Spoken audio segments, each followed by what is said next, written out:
একটা প্রক্রিয়া। সংবিধানকে ছুঁড়ে ফেলে দাও, সংবিধানকে ছুঁড়ে ফেলে দাও। সংবিধানকে ছুঁড়ে ফেলবো কেন? সংবিধানকে মনে করায় দেয় যেটা ৭১-এর পরাজয়ের দলিল। আমি সংবিধান কেন ছুঁড়ে ফেলে দেবো? এই সংবিধান দিলে গাত্রদাহ কেন হবে?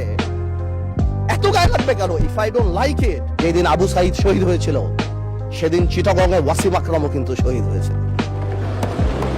কন্ট্রিবিউশন কিন্তু কারো কম না, আমাদের সবারই। কেউ হয়তো 2 গুলিতে মারা গিয়েছে, কেউ 1 গুলিতে মারা গিয়েছে, মারা গিয়েছে কিন্তু অনেকেই।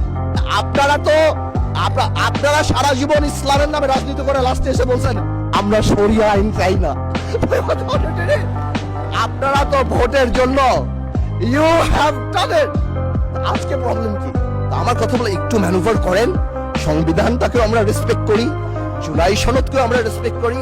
ইনশাআল্লাহ, since we have good spirit, we have good intention, আমরা পজিটিভ ভালো কিছু নিয়ে আসব।